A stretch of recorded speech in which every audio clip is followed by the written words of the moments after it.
we are almost into July now. So July is halfway through the year. Means basically we've got one half of the year left. I'm going to ask a rhetorical question right now. You don't have to answer it. Don't put it in the chat. But are you satisfied with how your first half of the year has gone? And I want to pause for a second. I want you just to think, am I satisfied with where I'm at on a couple different levels here? So, I mean, from a business standpoint, Chris, I said don't answer. Thank you, though. I'm glad that you're happy because I'm very excited about what's going on in your world, Chris, because you're killing it. You really are.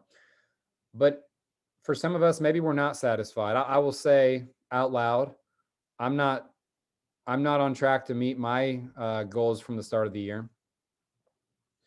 So I'm not exactly excited about that. And yet I'm having a pretty good year. Am I satisfied with things in my physical life? Am I excited about my health? Ask yourselves this. It's halfway through the year, and this can kind of be a time where we reset and recalibrate and refocus. And so if you're not excited about where you're at from a business standpoint, physical standpoint, spiritual standpoint, relational, financial, think about your health in these different categories, guys. And maybe it's a question that leads to you talking to your significant other, talking to your mom or dad. The world's opening back up. We're able to talk with people face to face now, and that's where great conversations can be held. But I really just want to encourage us all to take a moment and reflect upon the last 6 months. And if we're not excited about where we're at, what are we going to do to change? Change doesn't have to wait until December 31st, January 1st. The most successful people in the world on the daily are reflecting upon the day they just had and correcting errors, correcting problems. Somebody once said, Thomas Edison said something to the effect of, I've never failed. I just found 10,000 ways not to light a light bulb, something to that effect. I probably botched that. Sorry, Thomas. But guys, every day is an opportunity for us to grow. And it's not always just about real estate. And I want to make that known. Because typically if our spiritual life is in good shape, our health, our physical health is in good shape, our family is going the right direction, then odds are our business is going to fall into line as well. So this call is not always just about real estate. It's about bigger things, living a full life, not just a life dedicated to work. It's a good message, Josh. Thanks, man. Thanks. So today's group choice call, meaning the fourth Thursday of every month, we allow you, the agents, to dictate what we're going to be talking about. I only received one reply, so we're going to start with Miss Erica. Had a great suggestion. She wanted to talk about scripts in regards to buyers and sellers, specifically maybe for people who haven't had a lot of experience with either or. So I want to open it up to the group and see what you guys think. But first, I'd like to ask Erica, is there anything in particular in regards to that question, the script question, that you would like us to chat about? Yeah, sure. I mean, I'm relatively new, just about a month into it. So I'm trying to, just trying to get a better idea as far as how, I mean, I know how to sell, but, in my previous life, I was in sales. But when it comes to real estate and then, dealing with a potential listing, potential listing appointment, how to, what are the right things to ask? What are their motivations? I know there's a lot of different things to ask, but just so that one stands out apart from the other agents. I want to make sure that I'm asking the right questions. I want to make sure that that they feel comfortable with working with me. Same thing on the buy side.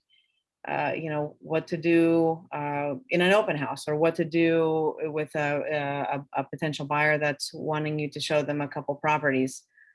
Just some of the standard stuff that I've never, you learn a lot in school, and you learn and you study so that you can pass that test.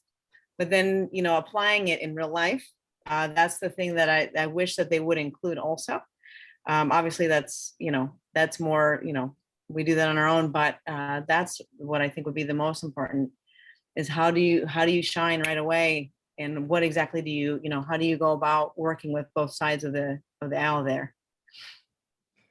I love the question, and I'm gonna pick on you for a second. So Please. you've been licensed now for like 2 weeks, 3 weeks, right? Uh-huh. And I have talked to Erica more than I've talked to all y'all combined over the last 3 weeks. And all that means is that she's hungry to learn. And I love that. And I want to also say that I'm here for y'all. So don't hesitate to reach out whenever you guys have questions or opportunities. But Erica is one of those people that I think a lot of us can identify with. We all want to have everything prim, perfect, and polished before we get into the field and try it out. And one thing I would encourage us all to focus on, you said a word there, how to sell. And I'll say this, I don't typically, my very first few appointments when I got licensed, I was just like you. I wanted to have a perfect listing presentation, a perfect buyer's presentation. And I went in feeling like I had studied and crammed for 24 hours. I didn't get much sleep because I was so nervous. Y'all probably can identify if you've done a few of these conversations. But then over time, I realized, man, I was getting all worked up over nothing. Really, what people want, what I've found, and I'm interested to hear from you guys next, is that people just want to be heard. And so you're asking for a script, and I think the script goes something like this. Tell me what you want to do.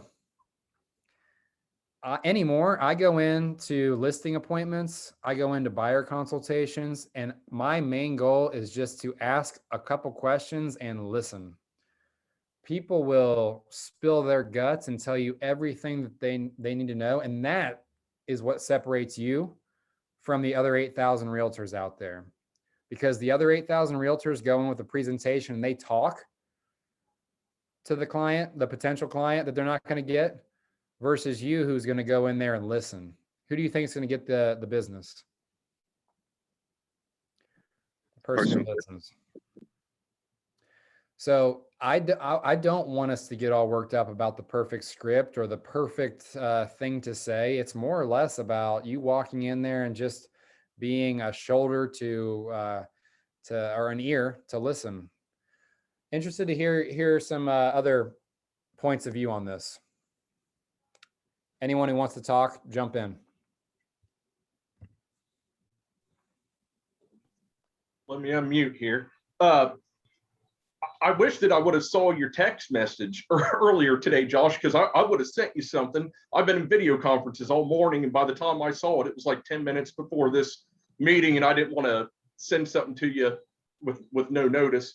But I appreciate Erica's question because it's actually kind of in line with what I would have sent in the first place.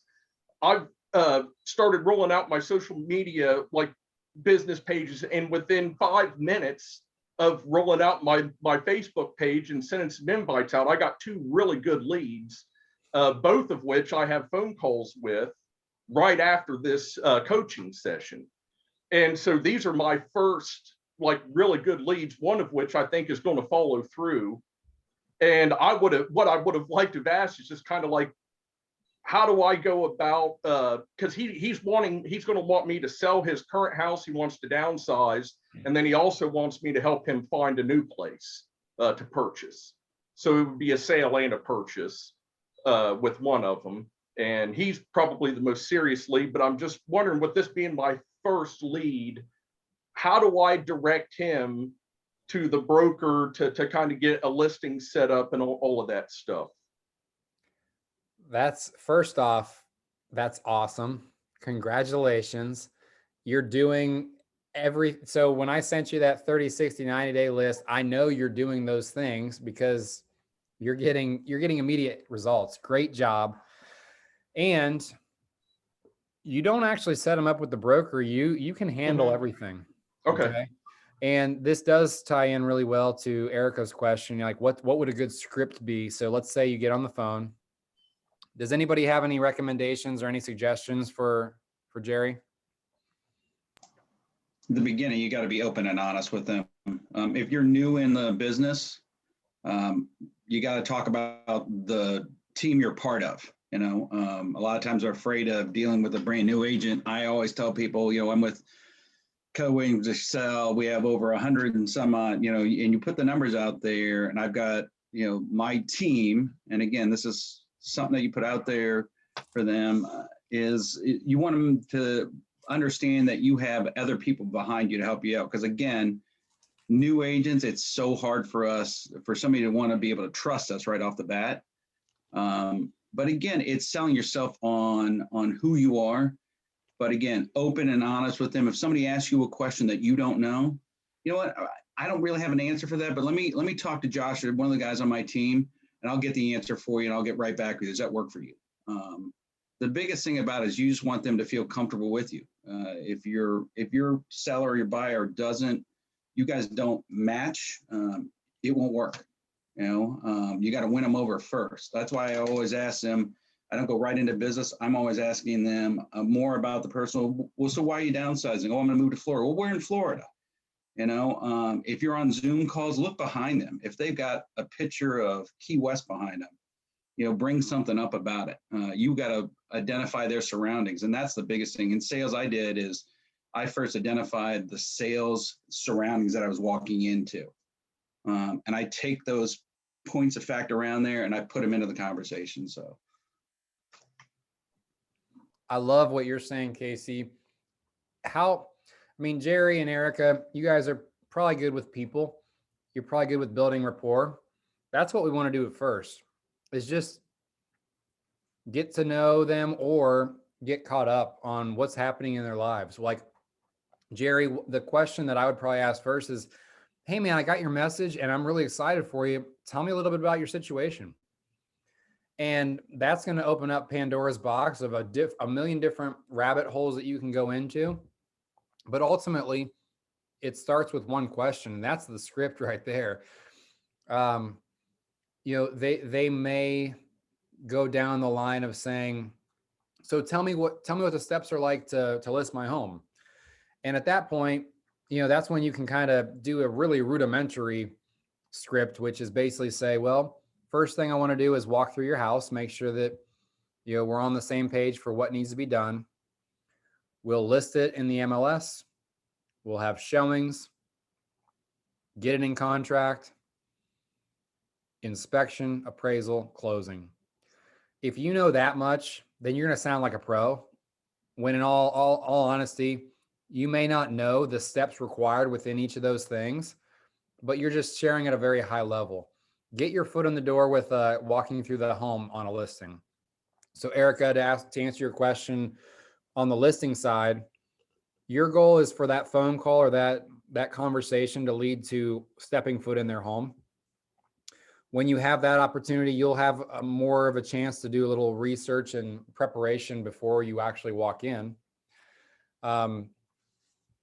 But yeah, you don't have to have all the answers right away, like Casey said. And when you are asked something that you don't know the answer to, my typical spiel is, you know what, I don't know that, and that's actually a great question, and I promise you I'll get back to you before the day's over.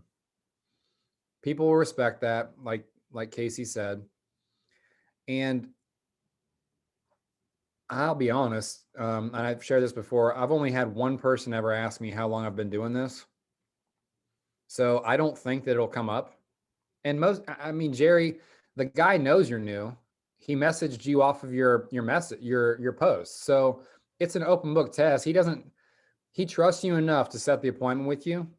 You don't have anything to worry about.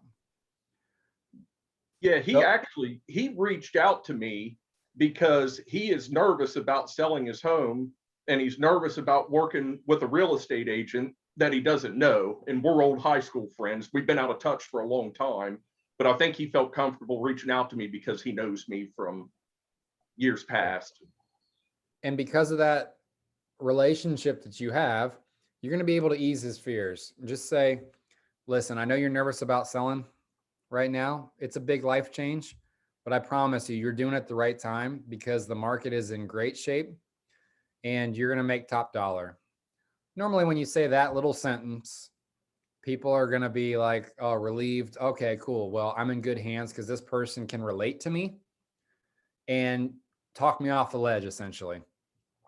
You know, one thing that we never really cover this, but a lot of our job is being a shrink. You know, guidance counselor, basically trying to advise people on how to approach situations, but ultimately trying to eliminate stress from their lives. So if we can just be a friend to people, somebody to commiserate with when an offer doesn't get accepted, someone to puff them up when they're maybe hitting the wall a little bit with prepping their home for a listing, then we're building a lifelong relationship that's going to extend long past the transaction. So Jerry, you know, I think you approach these phone calls with just a very open mind in terms of the questions that you ask. Hey, so, okay, you told me that you're going to downsize. What would the perfect home look like? Then just shut up and take good notes, right? And when he's talking, when our clients are talking, make sure you are taking notes. I hope that we all make phone calls with a notepad next to us. Because otherwise, I don't know about you, but my memory only lasts, you know, an hour and then it's on to the next thing. So you need something to reference for sure. But the questions you might ask if he doesn't answer those things are: how many bedrooms, how many bathrooms? Is square footage important to you? What does the perfect location look like for you? And then lastly, what's the budget look like? Timing, how quickly do we want this to happen?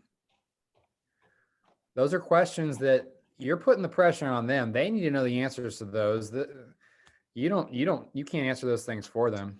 So you're really just doing a lot of probing.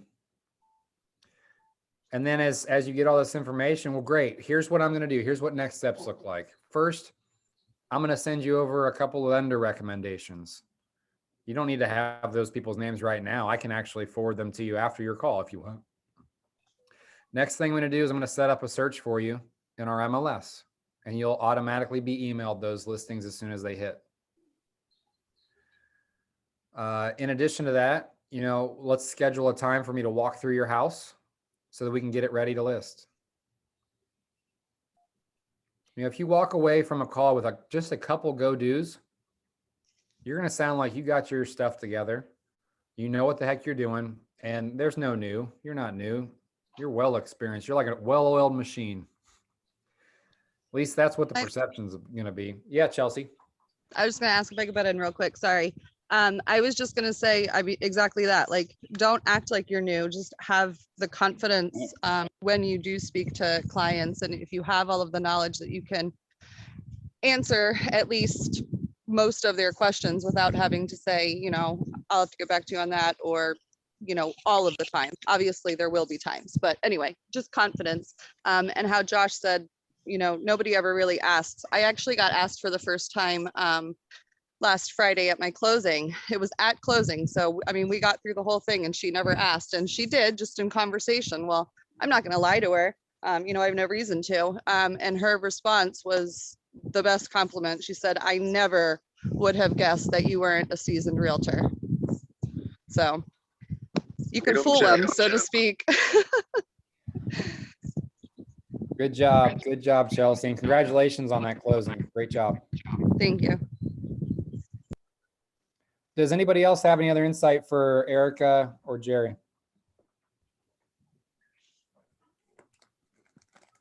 I would say I think it's a lot harder to speak to people that you're not accustomed to when it's someone you know, Facebook friend or whatnot, someone you've been around, it's a lot more easy to speak to them than somebody just off the street. So I'm not sure if you guys have a certain script or things you want to hear for that, or just certain people, or I don't know. I guess it just depends on who you're looking to speak to as far as what your script, what you want to say to them.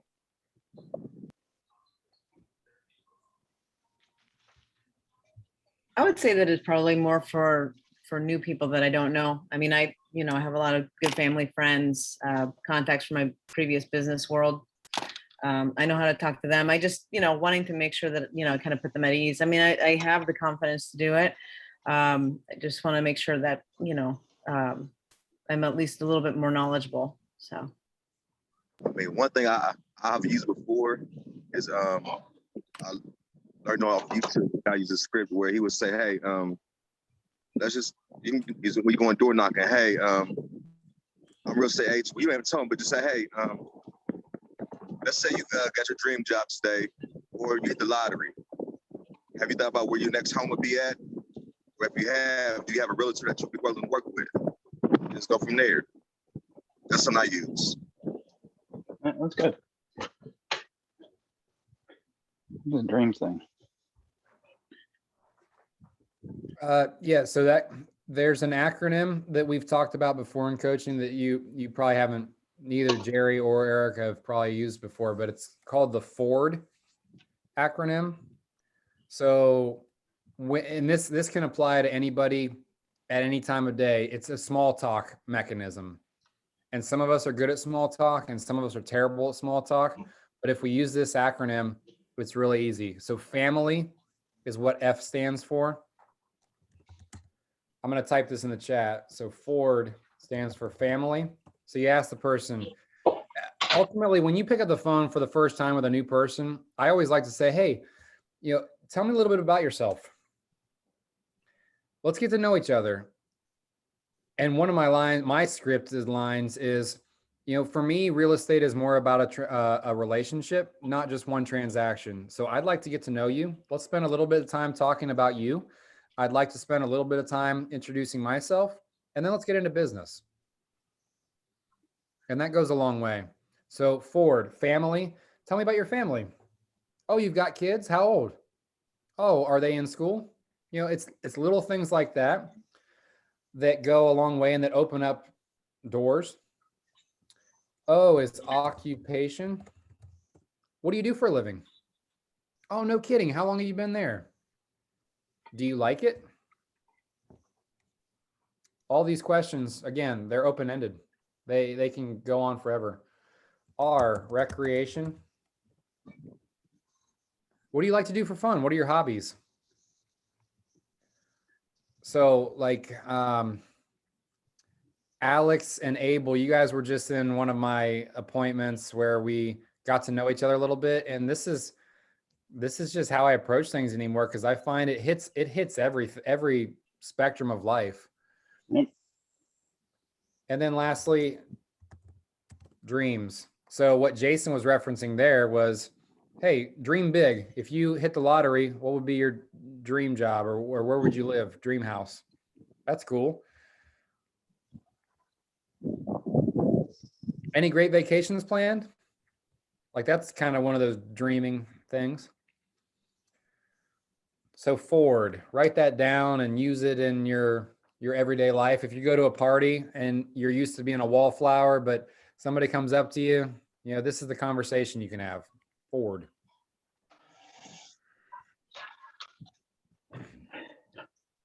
Good stuff, guys. Good stuff. What other questions? Jerry, do you feel like a little bit better prepared right now? Yes, absolutely. Like I said, I feel good about this lead just because it is somebody that I know and I have a rapport with. I haven't spoken to him in a long time, but just the fact that he reached out to me so quickly, I think he's a motivated seller, and this is something he's probably been thinking about for quite a while. He's just nervous to pull the trigger because he's never sold a house before. So I think just knowing that I'm kind of in the business now made him feel a little bit more comfortable to reach out. So I feel pretty good about this one. And then the other one that I have for later on today too, I'm going to keep working on. But yeah, definitely do feel more prepared, especially with just some of the icebreakers and Cool. questions. You're in luck because, you know, everybody would, dream scenario would be to get a buy sell right away, but also a buy sell with somebody that you already kind of know, so Yeah. that they already trust you. You don't have to earn their trust right away. And you're going to be a little bit safer not knowing everything right away. Yeah. But Jerry, you've got my number, man. Make sure you reach out with any questions that come up out of that conversation. Yeah, I definitely will. Yeah, I expect to probably have some questions, so you'll be hearing from me. Yeah, in terms of logistics for like listings and stuff, if you I know you don't have time, but there's some videos that we've got on our YouTube page that talk about listings, kind of a checklist of sorts. And I think Katie sent out a checklist a couple weeks ago, if I recall. All right. Chris asks, Chris, you want to ask your question? Yeah, I was just wondering how to basically, because I do cold call and everything for listings, but another thing that I was wondering about, since I do have, access to a little bit more money, how can I use that marketing dollars to create listing leads? It's a good question. So what Chris basically just said was he's playing, we've used this term a lot before, red light, green light with our finances. Red light means stop, right? We don't have enough money flowing in to spend. So a good business person like yourselves will stay abreast of where you're at financially. I asked another agent this morning if she works from a P&L. A P&L is a profit and loss statement. It's basically like a checkbook. And so when you have more money coming in than you have going out, you've got a good problem, right? When you're starting to sell homes and get commission checks and you're not spending very much of that money, that's a good problem to have. You can maybe play some green light, meaning green light, proceed. Let's go forward. Let's spend a little bit of money. It's really important to have a P&L, guys. You are business owners. If you need to know what a P&L looks like, I have an example I'm happy to share with y'all. Shoot me a note. At the very least, though, guys, know your checkbook, know your bank account. Do I have more money coming in than going out? Odds are you know that question, but what exactly does it look like? So in order to answer that question, how to use your marketing dollars best to gather listing leads, I think Facebook ads through command are a good way to spend some money in terms of return on that investment. The majority of those leads are going to come through as buyers, though, so that's not going to really get you listing leads. There are avenues that you can go down. Market Leader sells you listing leads. It's garbage. Most of these internet lead companies, you're throwing your money away, or they're too expensive to be worth it. The return on the investment is minimal. So if you were asking me when I was starting out how I was going to get more leads, like what marketing avenue I would go down, I would probably use door knocking, honestly. Door knocking. So I would print flyers, I would print door hangers. Maybe even if you've got enough money, maybe some logo gear of some sort, like pens, or I don't know, any suggestions out there of what you might spend your money on that might be good advertising that you could maybe earn some listings with?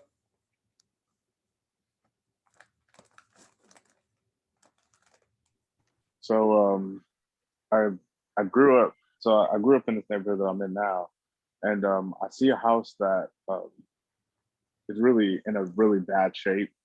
This is going away from that marketing money listing dollars question. It's in really bad shape, but for some reason it doesn't pop up in anything. It doesn't pop up in HomeSnap or MLS or even Zillow. But it's not in bad shape, but the grass is like, 10 feet high and everything like that. So I know it's vacant. Um, how do I find that person? Auditor's website, have you looked there? No, I have not. I'm gonna share my screen.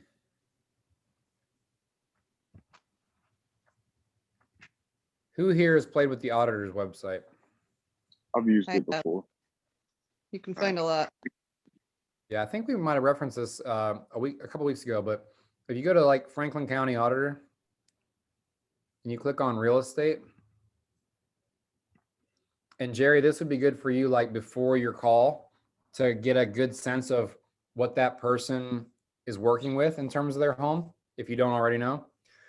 Every auditor site for each county is pretty similar. I will say Franklin County's is one of the nicest because they've invested millions of dollars in it. But at a rudimentary level, they all work the same. There's a real estate portion, and you can do property searches either using the person's name. Take note, last name first, and then first name.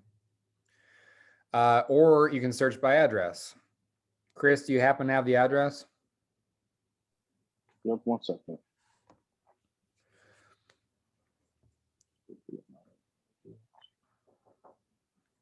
Yeah. It is 3860 Winding Path Drive.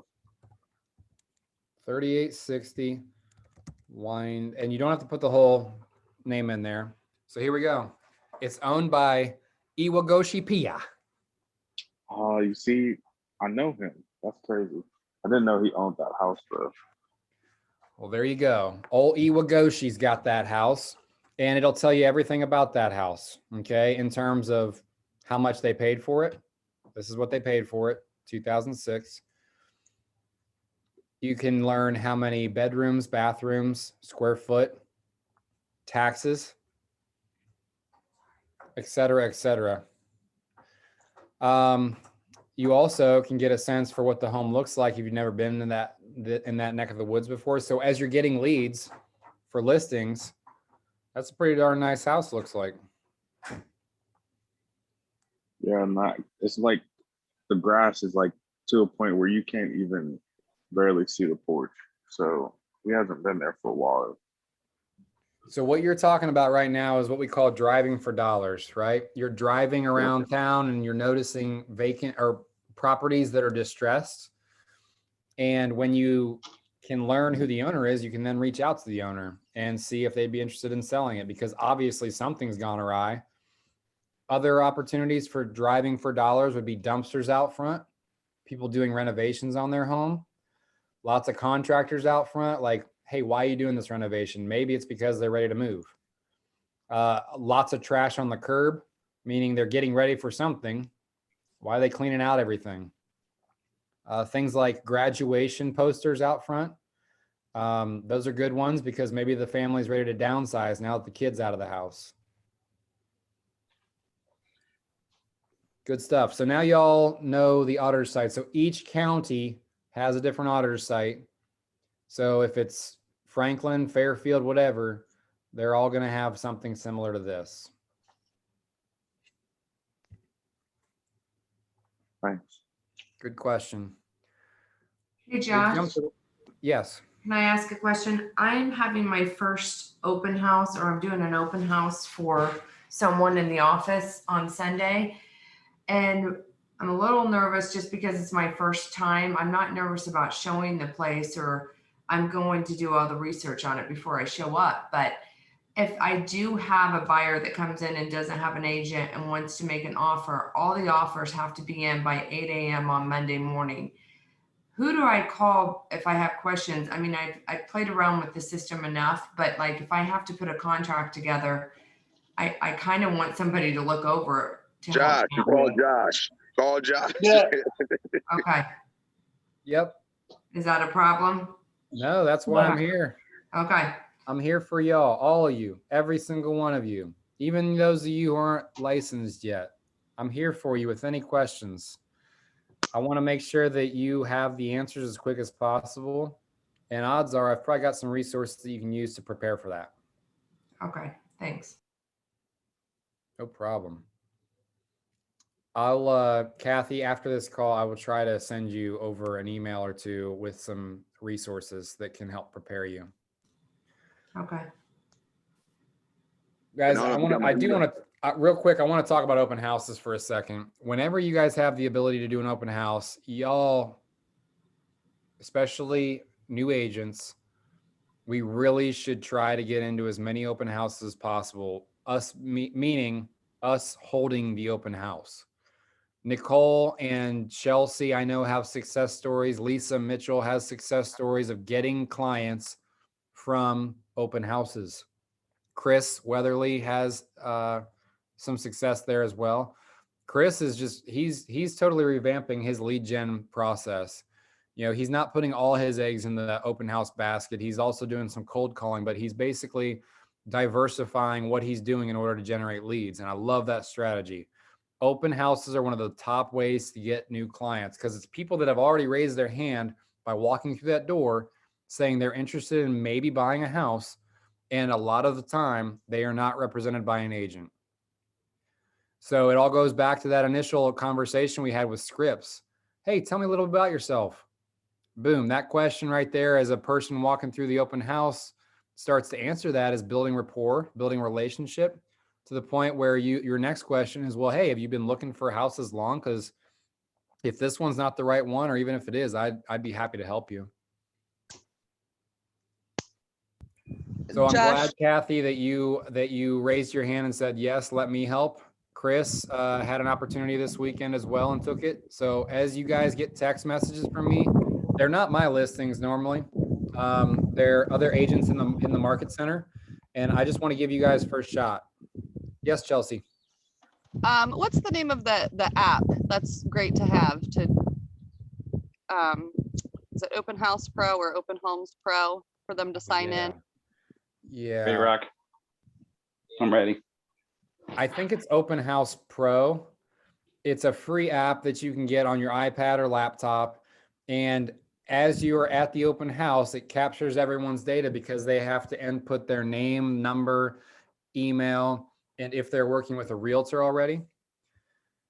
The key to that, guys, is the whole purpose, if we think about it, is to get new people's contact information so you can start drip campaigns or reaching out. So Kathy, the number one thing that you need to make sure that you have is some way of capturing that information, whether it's a clipboard and a pad of paper. That's not preferred. I'd rather use technology like Open House Pro. Just get on your app store, your local app store there, and find something that works for you. But I like that. It's nice. And their information disappears from the screen as soon as they push the enter button so that nobody can come in and steal their information. And when the open house closes, you'll get an email with all of that information listed. So then you can just put it right into your contacts. Yeah. And you might have an open house where everyone that comes through the door does have a realtor, but that's why you just keep doing them. Yeah. Did How we did you do just it get on that an client that iPad? closed Friday, Chelsea? That client I got from the very first open house I ever did, actually. It was one of Brian Ambrosio's open houses. Love it. And we worked this whole time together. That was in November, maybe. And we just closed. Great. Kathy, I was talking over you. What were you saying, Sorry. Kathy? So just take your laptop or iPad and have them sign in that way. If you download the app on that versus your phone. Yeah. Yeah. It looks a lot more official than handing them your phone or a pad of paper. Like we're in 2021. Let's use the tools, the free tools that are there before us. As long as you've got a computer. If you don't, then holler and maybe you can borrow one from somebody. No, I have one. Okay.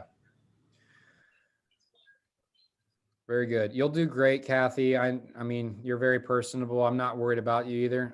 It's just a matter of getting that contact information and then, not being afraid to say, yeah, let's type up an offer. Give me the details and I'll get it typed up and then reach out to me. Cool. 5 minutes left. What other questions we have?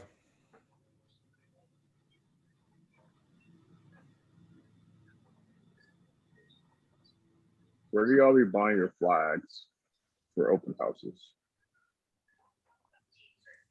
like those Where- big old open house flag things.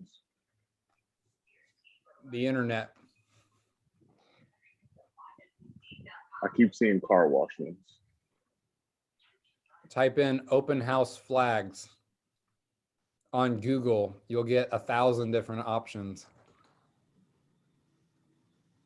They're pretty cheap too. Or go to Amazon. I think I ordered mine through Amazon, and they might have been like 25 or 30 bucks a pop. They're cheap, right, Chelsea? But they work.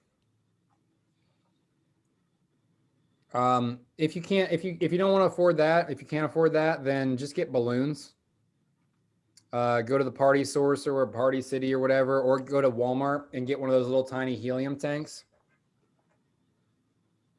Balloons work really well. And someone also just posted on the Excel Facebook page that if you don't have like open house directional signs right now, or I mean, maybe if you can at least just get one, but then go to Menards or whatever. And I mean, it's not ideal, but it works for the time being until you have some more money to spend on signs, just generic home for sale directionals. Yeah, and I would actually encourage us all, because you're a part of this group. I have access to those same directionals. They're generic, but they get the job done and get people to your open house. So if you're at Excel, they're in Tabitha's office. You can check them out like a library book, as long as you bring them back. If you don't, I'll hunt you down. And then at Capital Partners, we got these things over here. Chris, I know you know about these, but Kathy, if you want to borrow some, they are branded, and they say open house with the arrow pointing that way. So I've currently got 3 or 4 of them here in this office at Capital Partners. So y'all are taken care of in terms of the directional. So save your money until you can afford to order some spiffy new ones.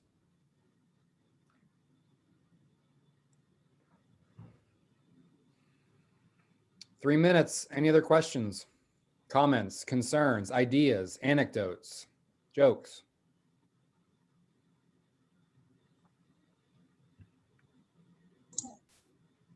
I have one question in particular. I know I'm not in the field yet, but as some advice that I would like to receive, what was like one of the most challenging things you guys saw on the exam that should be studied more than you probably thought in just a regular basis, if that makes sense? Study it all. I passed my exam the first try in March, at the end of March. It's really all spread out. To be honest, there was only a few math questions. I know that for most people, that's kind of the hardest part about real estate, is the real estate math in school. But other than that, all of it, they spread it out pretty well. And make sure you're studying the concept, not necessarily the question, because it's the concepts that they're testing you on, and the questions can get pretty confusing. So make sure you slow down and study the concepts, and just make sure you're reading every single word very carefully. Okay.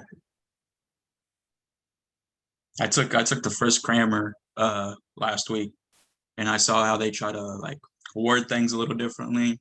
So you'd have 2 of the ones that look like they would be the right ones. You'd have the one that would obviously not be the answer, and then one that would, you're kind of iffy about, but then you had 2 that you'd had to like disclose and make sure you read over.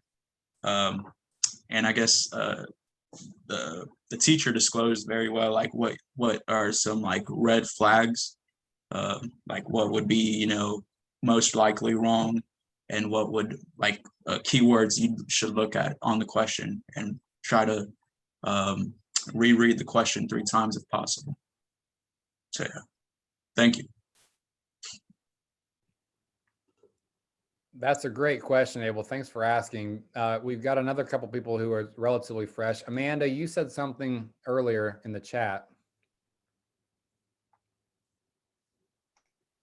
For me, I found that it was all about knowing your vocabulary. Even if you didn't quite understand the question, if you knew what the answer, like vocabulary, was, it could help you eliminate things right away and then better your chances.